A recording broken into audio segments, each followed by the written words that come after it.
Election stunt drama కాదా అని అడుగుతా ఉన్నా. మరి ఇన్ని అబద్ధాలు చెప్తూ ఇన్ని మోసాలు చేస్తూ ఇవాళ ఈయన మాట్లాడుతూ ఉన్నారు. ఇది కూడా ప్రధానమైన అంశము. 33% స్థానిక సంస్థల్లో బీసీలకి మేము స్థానం కల్పించాము అని చెప్తా ఉన్నారు. మేము 10% తగ్గించేసామని చెప్తా ఉన్నారు, 23%. నేను ఇదే అడుగుతా ఉన్నా, ఇదే స్థానిక సంస్థల్లో మేము బీసీలకి ఎన్ని సీట్లు ఇచ్చాము, మీరు బీసీలకి ఎన్ని సీట్లు ఇచ్చారు? పోనీ కోర్టు ఆర్డర్ వలన ఆ రోజు 23%కే కోర్టు కుదిచ్చింది కాబట్టి, అయినప్పటికీ కూడా జగనన్న ఒక అడుగు ముందరికి వేసి ఆయన చేసిన కార్యక్రమం ఏంటండి? జగనన్న ఒక అడుగు ముందరికి వేసి చేసిన కార్యక్రమం ఏంటండి? 33% కాదు, ఇంకా ఎక్కువే, 33%కి ఎక్కువే బీసీలకి స్వచ్ఛందంగా ముఖ్యమంత్రి గారు జగన్మోహన్ రెడ్డి గారు ఇచ్చారు సీట్లు. దీంట్లో ఛాలెంజ్కి సిద్ధమా? మేము చూపించిన బెల్ట్, ఈ బెల్ట్ దెబ్బలు మీకు పడతాయి. ఒళ్ళు దగ్గర పెట్టుకుని పెద్దాంతరం చిన్నాంతరం లేకుండా మాట్లాడితే మీరే అసలు రాజమండ్రికి రౌడీజం చూపించారు అనుకుంటున్నారు మీరు? రాజమండ్రి ప్రజలారా, ఇటువంటి రౌడీకి మనం ఓట్లేసి ఎమ్మెల్యేగా ఎన్నుకోవాలా? ఏంటండి అది? మీరే చెప్పండి. అసలు ఎప్పుడైనా విన్నామా? భరత్ గారు, మీరు చేసిన కొన్ని ప్రశ్నలు మేము ఎప్పుడో 10 ప్రశ్నలు ఎప్పుడో అడిగాం, దానికి సమాధానం చెప్పలే. మీరు సభ పెట్టారు, సిద్ధం సభ పెట్టారు, అన్నీ చెప్తారని అనుకున్నాం. కానీ మీరు అదేం చెప్పలేదు. ఓన్లీ ఆదిరెడ్డి అప్పారావు గారిని ఏదో ఒకటి అనాలనే ఉద్దేశంతో మీరు సిద్ధం సభ పెట్టుకున్నారు. నిజంగా చెప్పు చూపించవలసి వస్తే మీ జగన్మోహన్ రెడ్డి గారికి చూపించండి. ఏది మన రాజధాని, ఏది మన రాజధాని ఏదని మీ జగన్మోహన్ రెడ్డి గారు చూపించండి. అంతేకాదు, మీరు అన్నారు వాలంటీర్లు అంట ఈయన సొంత చెల్లెల్లా చూసుకుంటాడంట.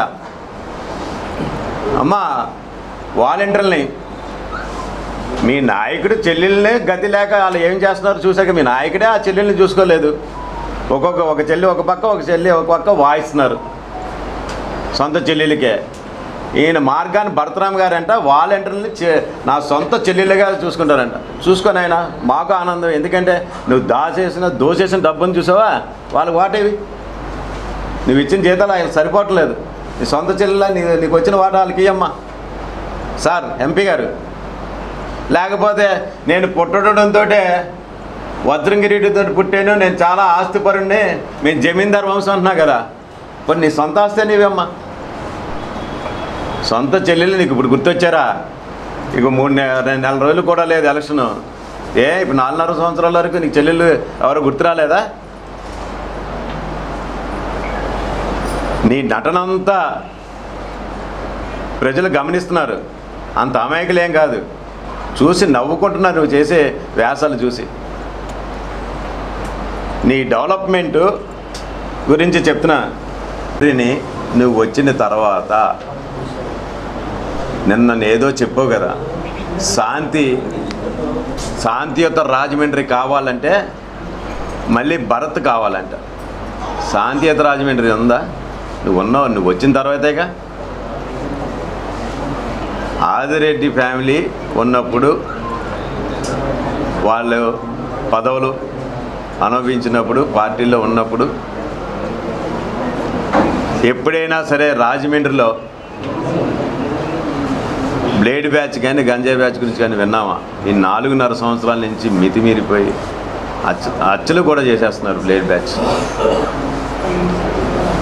ఇంతలా చేసి ఈయనంట మళ్ళీ వస్తాయంట శాంతియుతం చేస్తానంట. అంటే ఈయనే రౌడీజాన్ని పోషించి మళ్ళీ ఈయన వస్తేనే ఆ రౌడీజాన్ని నశిస్తాడంట. మరి ఇప్పటివరకు ఏం చేస్తున్నాను? నిన్నే ఒక డాక్టర్ గారిని నా ఫ్యామిలీతో వెళ్తుంటే దారుణం, మొత్తం గోల్డ్ అంతా లాగేసుకుని కొట్టేసి ఎస్పీ గారికి కూడా నేను కంప్లైంట్ ఇచ్చి. మేము ఎప్పటి నుంచో అడుగుతున్నా మీ అభివృద్ధి చేశానంటున్నారు కదా, మీకు దమ్ము ధైర్యం ఉంటే ఆ అభివృద్ధి ఖర్చు పెట్టిన శ్వేతపత్రాన్ని మాకు ఇవ్వండి. మీరు చెప్పారు కదా, ఈయన తెలివైనవాడు తెలియదు, ఈయన అమాయకుడు కూడా తెలియదండి. ఎంపీ గారు నిరూపిస్తే రాజకీయాన్ని తప్పుకుంటానంటాడు. ఈయన అంత అమాయకుల ప్రజలు నిరూపించేటట్టు నువ్వు చేస్తావు, మాకు అర్థమవుతుంది లేదా? 31,000 ఉన్న ఎలక్ట్రికల్ పోల్ని 81,000 బిల్లు వేసావు. మేము అదే కదా అడుగుతావు. సరే, నువ్వంతా నీతి నిజాయితీకి మారిపోయారు కదా, ఆ బిల్లులు అయ్యి మాకు ఇవి.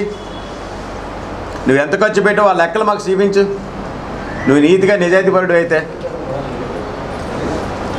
అదే మేము నుంచి నెక్స్ట్ మీటింగ్లో కానీ నెక్స్ట్ ప్రెస్ మీట్లో కానీ మీరు ఏదైనా సరే ప్రజలకు సందేశం ఇచ్చినప్పుడు మీ మీద ఉన్న అవినీతి మచ్చను నిరూపించుకోవాలంటే మీ ఖర్చులు మొత్తం అంతా చూపించి అప్పుడు మీరు ప్రెస్ మీట్ కానీ ఎవరైనా మమ్మల్ని కానీ ఎవరైనా తిట్టాలంటే మీ సోదరులు కానీ మీ కార్యకర్తలు తిట్టాలంటే తిట్టండి, దానికి మేము ఒప్పుకుంటాం. ముందు మేము అడిగిన దానికి సమాధానం చెప్పండి ఎంపీ గారు.